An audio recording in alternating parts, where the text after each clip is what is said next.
दोस्तों एक आर्टिकल आपने देखा होगा 16 अगस्त में आया था कि रेलवे के पास पैसे नहीं हैं, तो क्या इस वजह से आपकी वैकेंसियां नहीं आ रही है। इस पे अंकित सर ने भी एक वीडियो बनाया था, तो इसी मुद्दे पे हम इस वीडियो को ओरिएंट करेंगे। तो चैनल पे नए हैं तो सब्सक्राइब जरूर कर लीजिएगा। देखिए, अगर हम बात करें रेलवे के पास पैसा है कि नहीं है, सबसे पहले बात कर लेते हैं कि रेलवे के पास पैसा आती कहाँ से है। तो अगर हम रेलवे की बात करें तो पैसा इसके पास आपके जो माल ढुलाई है या पैसेंजर ट्रेन है उससे आती है। तो क्या अभी माल ढुलाई या पैसेंजर ट्रेन से पैसे नहीं आ रहे हैं क्या, जिसकी वजह से ऐसा लिखा जा रहा है कि रेलवे के पास पैसे नहीं हैं।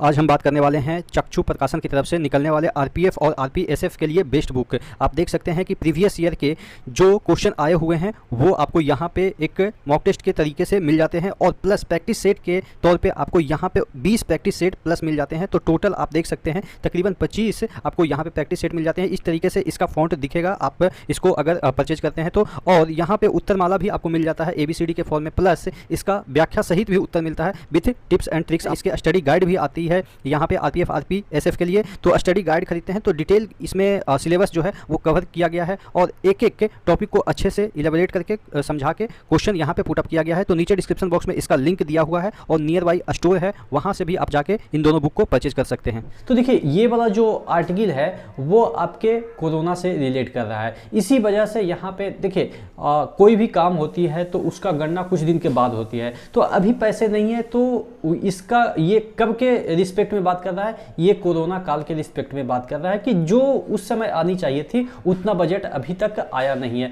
कहने का मतलब पैसेंजर ट्रेन तो लगभग बंद हो गए थे, 2-2.5 साल तकरीबन डिस्टर्ब ही रहा। और उसके बाद चूंकि काम धंधे ठप पड़ गए थे तो फेरिट में भी आपके यानी कि माल ढुलाई में भी काफ़ी जो माल का कंजप्शन है वो कम हो गया था, चूंकि फैक्ट्रियाँ वगैरह भी बंद हो गई थी। तो इस वजह से रेलवे का जो बजट है उस पर असर पड़ा था। तो उस पॉइंट ऑफ व्यू से ये आर्टिकल लिखा गया है। तो आपको ये नहीं सोचना है, ज़्यादा दिमाग नहीं लगाना है कि रेलवे तो अब कर्जा में जा रही है, SBI कर्जा में जा रही है, बैंक डूब गया, मतलब नीरव मोदी भाग गया, अब कहाँ से नौकरी मिलेगा। तो ये सब कुछ भी नहीं है। ये आपके जो आर्टिकल है वो मैं एक बार फिर से बता दूं कि रिलेट करता है कोरोना काल से, कि कोरोना काल में जो एक्सपेक्टेड आप कह सकते हैं कि जो बजट था कि इतना हमें मिल जाएगा। देखिए, अब पेंशनर का कोरोना काल में ऐसा तो नहीं है कि कम पैसे दिए गए, रेलवे एम्प्लॉय का तो ऐसा तो नहीं है कि कम पैसे दिए गए। उनके मतलब कि बजट से तो पैसा निकलता गया रेलवे से का, लेकिन उसमें पैसा आना थोड़ा सा कम हो गया था। इस वजह से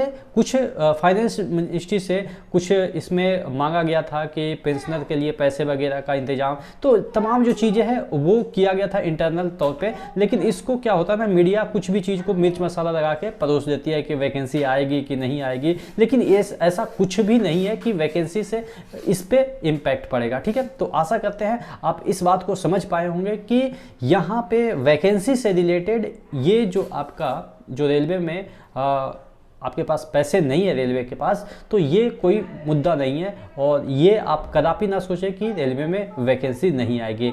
आप तैयारी करते रहिए, वैकेंसी आएगी, इससे फर्क नहीं पड़ता है। चूँकि देखिए, पहले भी तो इस तरह के काम हुआ करते थे, तो क्या पहले वैकेंसी नहीं आते थे? क्या आते थे। तो कभी रेलवे मिनिस्ट्री से ये नहीं आपको सुनने को मिला होगा कि हमारे पास पैसे नहीं हैं तो हम वैकेंसी नहीं देंगे, ऐसा कभी आपको सुनने को नहीं मिला होगा। और ये बात आपको भी पता है कि जिस तरह से वैकेंसी 2 लाख समथिंग हज़ार, 60,000, 2.5 लाख प्लस वैकेंसी खाली है, तो कम से कम अगर 50% भी वैकेंसी आती है तो कम से कम तो 1 लाख वैकेंसी आएगी ही। तो आप निश्चिंत होकर तैयारी करते रहें, इन सभी बातों पे ध्यान ना दें कि पेपर में क्या छपी है, क्योंकि पेपर में आज आए दिन कुछ ना कुछ आपके लिए इंटरेस्टिंग फैक्ट आते रहते हैं, उसको हम लोग इंटरप्रेट करने की कोशिश करते हैं। आप अगर समझ पाते हैं तो अच्छी बात है, नहीं तो अपना 100% देते हैं समझाने के लिए।